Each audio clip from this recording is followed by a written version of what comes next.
Hi guys. Hope you're doing well. I'm back to read. Sorry if my dogs are barking in the background. They are going a little crazy. My husband's playing with Rocco right now. Which is why I'm not in my favorite chair to read. But yeah, here I am. I hope you guys can pop on. I'm going to share this really quickly to Google Classroom. Oh, apparently I got to open it again. Hope you're having a good day. It's sunny outside, which is nice. My computer only has 30%, so hopefully it will hold up while we're here.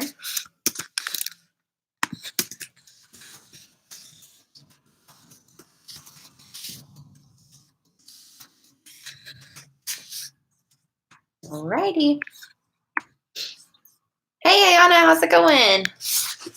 You excited? Have you watched the other videos so you're up to date on what's happening?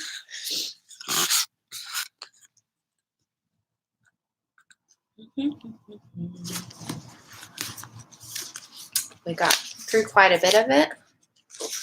Awesome. All right, I'll get started. We're on Alexia. We've been working for a couple of weeks on the campaigns. Luke's idea to use Teach's place as headquarters was so smart. We had a blast getting together and chilling with Teach. The girls and I kept hoping to see Miss Newberry, Mrs. Teach, but she hadn't come to one of our meetings yet. She was either feeling sick or had an appointment or something. Bad timing, I guess. Still, we hoped to see her soon. Teach told us that we would. Running for president required all the same stuff from theater camp that I loved doing. In the end, I needed to dress up, stand on stage, and play the part. Fun, fun, fun. But Anna and Danielle made these dazzling posters and flyers for me, and Jessica wrote the most amazing speech. So it turned into something more serious. The girls wanted me to get elected. They were working hard. I started thinking that I actually had a chance. I'd never won anything before. When we only had a few campaign meetings left at Teach's place, Jessica decided that we needed to put in extra time, which meant getting together on our own. Meeting once a week until election day wasn't going to be enough. Jessica had the speech written, so now it was time to practice my delivery. This was something that I wanted to do in private, and she agreed, so we made plans to do it at my house. This is where all of our theater camp lessons came in handy. Jessica planned it out that during my speech there were times for me to turn left, to turn right, to pause, to talk softly, and to raise my voice. Of course, I added my own flair with different hand movements and head tilts. We had the performance choreographed and rehearsed to perfection. I was ready to win an Academy Award along with the election. We were good. Jessica especially. The only thing left to do is design my outfit for the big day, I guess. Oh my goodness, Jessica said inside. We'll be here all night. Hey, Nathaniel. How's it going, Drift? Will you relax? This stuff is important. What I wear plays a role in how I do my hair, which influences my earring selection, my nail polish color, and my shoes. This is real science, not that junk we did in school and that Luke gets all giddy about. Besides, just looking good is going to get me half the votes. You're probably right about that, Jessica agreed. We went to my closet and pulled out my first option. We spent the next hour going through some of my wardrobe. I'd hold up a possibility and Jessica would give me her opinion. Too risky, boring, too conservative. Now that's hot. It was fun showing her my choices. Her reactions made me laugh. And there was no way I could have made any of these important decisions without her help. We were about halfway into my closet when she said, I sure hope we get invitations to the retreat. I'm doing well. I can't believe it's already Thursday. I knew getting invited was a huge deal for Jessica. Stop sweating it, girl, I said. You will. You were made for this stuff. I meant what I said. Thanks, you're pretty good at it yourself, Lex. I swung around another outfit in my hand. Let's promise to tell each other if we get one, she said. One what? An invitation, she yelled. I know, I was just playing with you. Keep your pants on. I stuck out my pinky, taking us back to 5th grade. Pinky swear, I said. We locked fingers and we made a solemn promise to tell. Then I lifted the outfit in my hand and held it out in front of me. Jessica didn't get the chance to say anything this time, though, because that was when my mom came crashing into the house. I heard her car keys and her purse slam down on the counter. It was like way out of the ordinary for Mom to be home early. I tossed my outfit on the bed and walked out to the kitchen to see what was up. Mom, what are you doing home?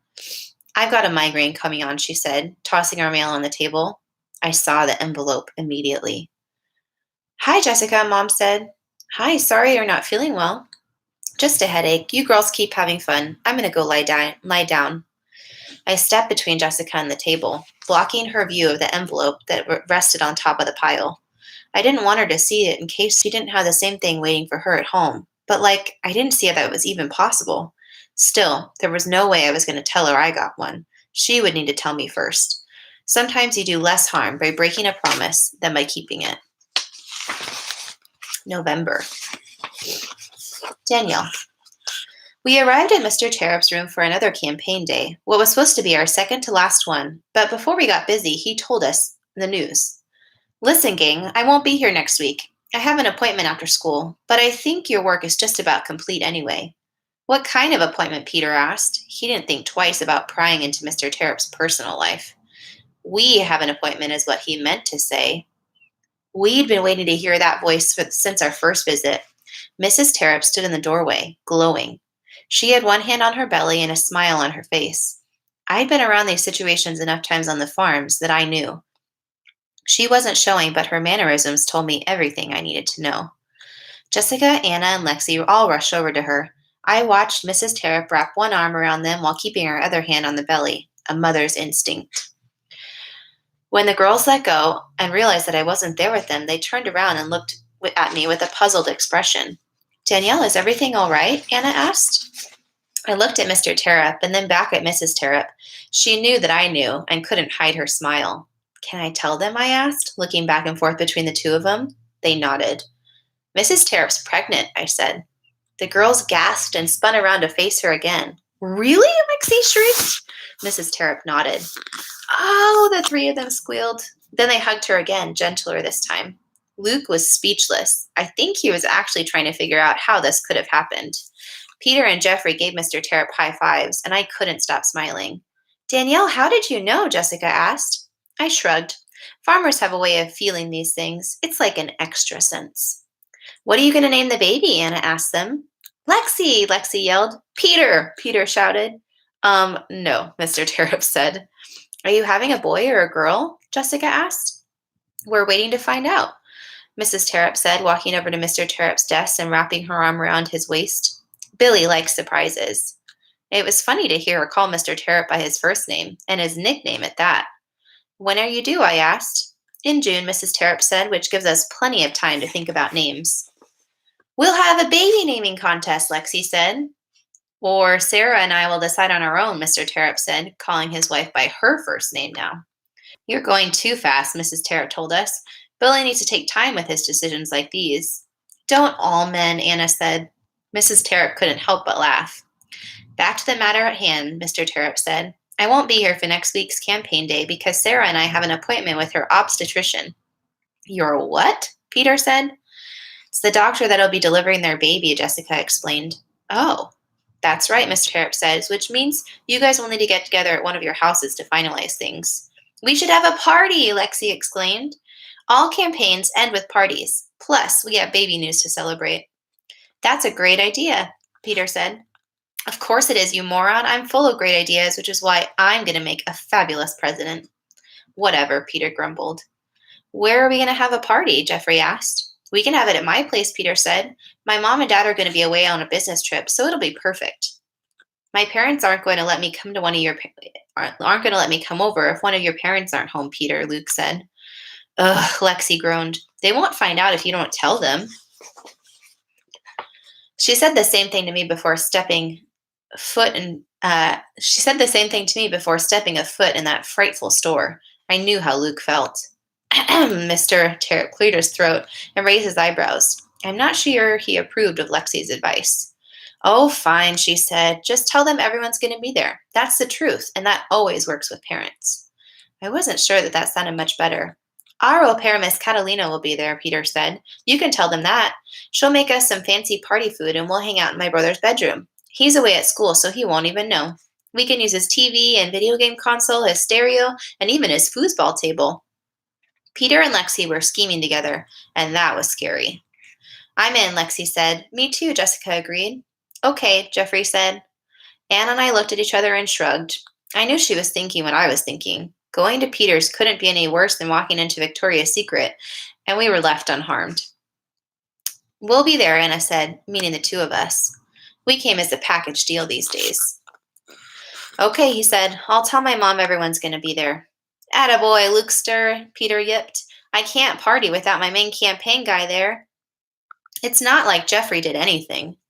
Maybe I'll get started by rubbing your face across the mat at practice in a couple weeks, Jeffrey said.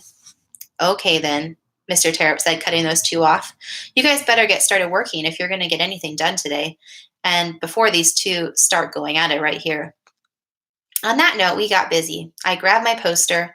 There were a few minor details I wanted to address before it would be finished. Looking at it made me wonder if all this good news meant we'd missed a storm that I'd been expecting. Or was it about to begin? I couldn't shake this funny feeling. Dear God, I should be happy for Mr. and Mrs. Terupt. I am. But their wonderful baby news has given me something else to worry about. I've seen pregnancies on the farm end in a mother's death and with stillborns. I pray that everything goes smoothly for Mr. and Mrs. Terupt. I'm also a bit on edge about this campaign party. When Lexi and Peter are in charge of something, you never know what to expect. All this fretting can't be good for me. Grandma nearly died last spring because of all her stressing, but I can't seem to help it. Maybe you can give me a hand with that? Thank you. Amen. Luke. Campaign days were the thing I was most excited about. I so looked forward to my afternoons in Mr. Terupt's classroom each week. We all did. But now it was over. It was late November. Election day was right around the corner, and Mr. Terupt had told us he wouldn't be able to meet with us next week, which came as a shock at first, but after learning he and his wife were expecting their first child and had an appointment, it was understandable. That big announcement had everyone distracted for the remainder of the afternoon. The rest of our time was spent with our groups either gushing over Mrs. Terupt and her baby on board or discussing details about the party that all of a sudden had been scheduled. Me? It felt good to hear Peter's excitement when I told him I'd attend his party, but all I could wrap my brain around was the fact that this was it. Can't believe it, I said. Campaign days are over. These afternoons have been a favorite of mine too, Luke, Mr. Terupt said. You guys have done a great job of sticking together. Being around you makes me very happy. Just remember, though, there might also come a time when you need to stand up for yourself. I thought about that for a minute, and then Peter added his 2 cents. All good things come to an end, Lukester. I nodded. He was probably right about that, but I was still secretly wishing for another project to come along so we could stick together.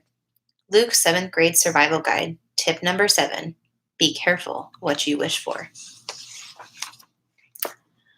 Alexia.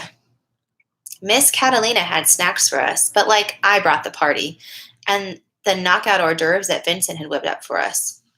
Peter's house was sick, but we spent the whole night hanging out in his brother's room.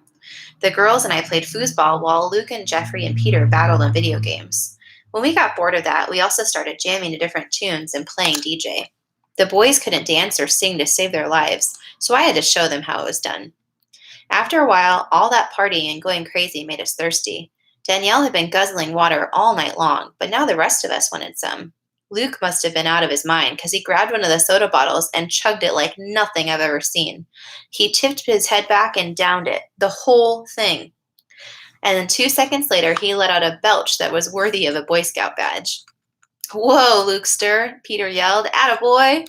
Oh my goodness, Jessica cried, her eyes wide. She wanted to be grossed out, but she couldn't keep from laughing. None of us could.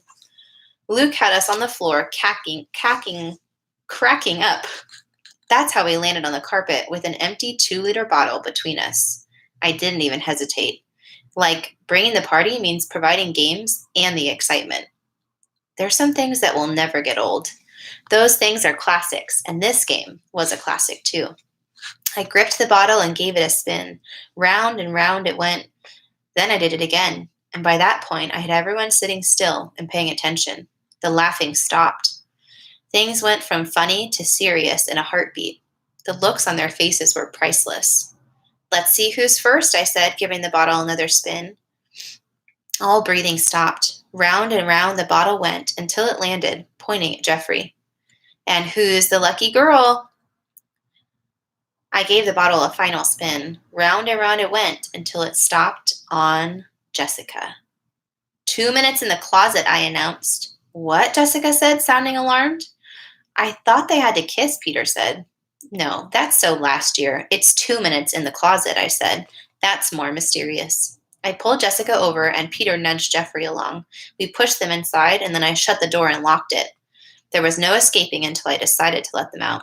I loved being in charge, and I was going to make a fabulous president. Start the timer, I said, and turn up the music. It was meant to be fun. That is where we are going to stop today. I will be back on tomorrow, though, and I'll let you guys know what time on Google Classroom. So yeah, I told you it was going to start getting good. I will see you guys soon. Have a good rest of your day. Bye-bye.